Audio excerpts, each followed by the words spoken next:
coffee and medicine go home. Káva v hlavách Masajov existuje v mnohých podobách, ale ani jedna z nich nie je ani nadostrel od toho, čo by ste nazvali skutočnou kávou. A pritom Tanzánia produkuje jednu z najlepších káv na svete. Ako nadšený domáci pražiar som si povedal, že vezmem kilo zelenej zrnkovej kávy z Tanzánie domov. Teda domov k nej, späť do Tanzánie.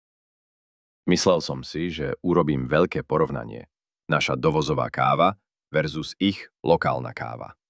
Veď sme boli asi 150 až 200 kilometrov od miest, kde sa v Tanzánii pestuje táto svetoznáma káva.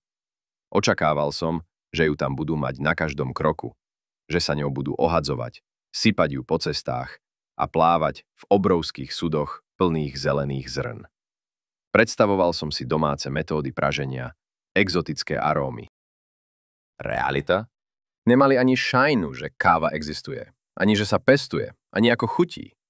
Jediné, čo tam pripomínalo kávu, bola instantná káva. A aj tá bola prepražená s chuťou, ktorá bola vzdialenejšia od kávy než naša najlacnejšia instantná alternatíva. Obvykle ju predávali buď v plechovkách alebo v malých jednorázových sáčkoch. Raz sme dokonca kúpili sáčky, ktoré boli úplne prázdne. A čo kaviarne? V Tanzánii je kaviareň skôr teoretická predstava, než skutočné miesto. Dať si niekde espresso? To je úloha pre človeka s pevnými nervami a životnosťou na minimálne 150 rokov. Takže sme to vyriešili po svojom. S renčou a sekenojom sme pili instantnú kávu, ktorú sme zalievali čajom. V ňom bol kardamóm, citrónová tráva, škorica a niekde tam v diaľke aj trocha čaju. Aby niekto tento nápoj nazval kávou, musel by mať 2 chuťové bunky v pohotovostnom režime a 2 mozgové bunky operujúce mimo tela.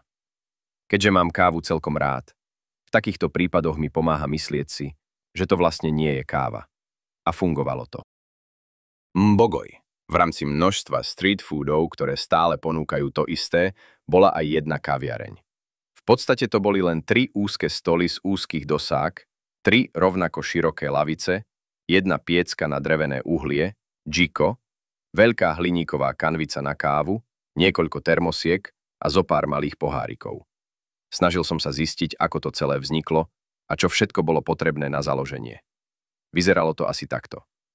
Majiteľ zašiel za vlastníkom pozemku, keďže sa kaviareň nachádzala pri hlavnej ulici a spýtal sa, či tam môže mať kaviareň.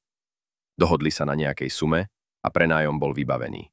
Potom zohnal niekoľko dosák a majstra, ktorý z nich vyrobil stoly a lavice, naozaj úzke a jednoduché. Džiko, drevené uhlie a vlastnú čajovú kanvicu doniesol z domu alebo kúpil na trhu. Kaviareň bola hotová. Kde je povolenie od hygieny? Kde je povolenie od rady miestnych občanov? Kde sú papiere z Národného výboru? Kde je živnostenský list? Registrácia na daňovom úrade, požiarnici, domová rada či úrad na ochranu životného prostredia? Toto je pekný bordel. Kde sú kontrolóri správnej hrúbky stolov, primeranej rýchlosti pohybu obsluhy, presnej výšky a pevnosti stoličiek? Kde sú kontrolóri hladiny hluku, predpísanej prípravy jedla pre astronautov? A kde sú mračná umelcov, ktorých prítomnosť kazí alebo podporuje umelecký dojem? Kde sú gendrovo vyvážené záchody? Kde je vyvážená farebnosť? Veď sem chodia sami černosy, belochov, aby si vozil rovno zo severného pólu. Keď raz budú všetci úradníci, ktorí sa nám starajú o túto zábavu, postávať na ulici ako Masaji, prudko debatovať o niečom a pozerať bezcielne pred seba, myslím, že to tu začne trochu fungovať.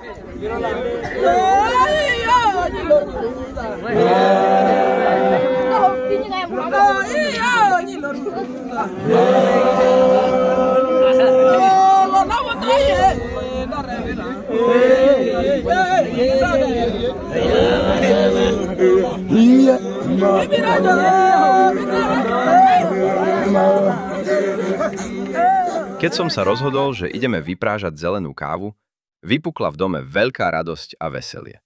Prípadne, myslím, že to bolo trošku inak.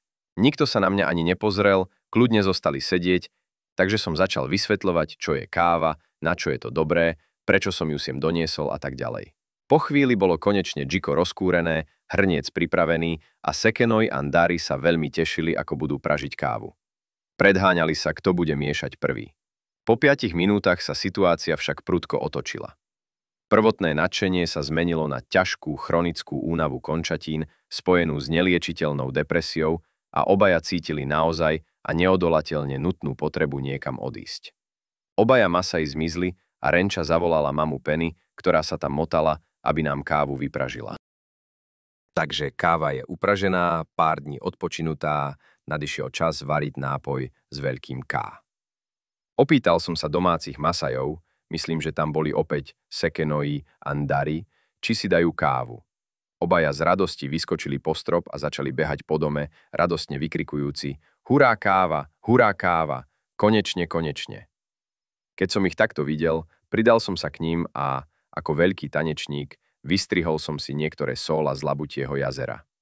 Keďže všetci majú citlivé uši, začuli to aj ľudia z okolia. Zhrkli sa masovo okolo domu a začali skandovať kaháva, kaháva. A ja som medzi jednotlivými jeleními skokmi vykrikoval tiež kávu dostanete. Vivat Kahava Tanzánia. Ako všetci skákali a radostne kričali, psi sa naháňali s mačkami, celé to pripomínalo veľké finále klasického amerického muzikálu. Tak toto som si opäť vymyslel. Ich prístup bol ich tradičný postoj k jedlu, ktoré nepoznajú. To je okrem ugali, mesa, ryže a fazule všetko jedlo. Po intenzívnom presviečaní súhlasili, že keď musia, dajú si, ale len trochu. Na moju otázku, či si dajú kávu, všetci s nadšením a úsmevom odpovedali, že možno. Po asi dvojhodinovom presviečaní nakoniec povedali, že teda, keď musia, tak áno. Káva im vraj pripomína nápoj, ktorý si pripravujú, keď sú dlhšie vonku s kravami. Volajú ho medicína. A robí sa z rôznych korienkov, ktoré nájdu v buši. Má veľmi podobné účinky ako káva, je tiež horký, ale chutí úplne inak. Samozrejme, nedalo mi to a na trhu, ktorý sa konal každý štvrtok, varil jeden miestny muž medicín vo veľkom kotli, aby si trhovníci a návštevníci mohli dať nejaké povzbudenie. Pripomínalo mi to staré rytiny alchymistov, ako sa skláňajú nad svojimi bublajúcimi lektvarmi. Navyše, miestni techniku drevorytiny neovládajú, čiže alchymistu by bolo veľmi ťažké rozoznať. Samozrejme, musel som ho ochutnať aj ja a ako vidíte, stále žijem. Chutilo to skoro ako káva, len to malo od kávy veľmi ďaleko.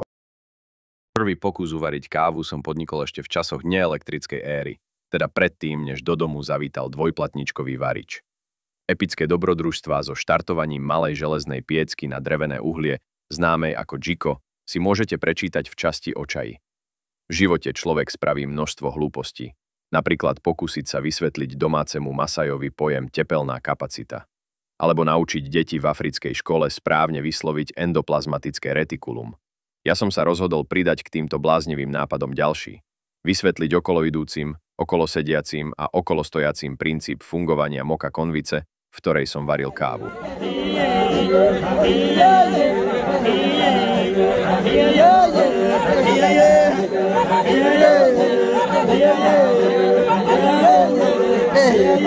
Go.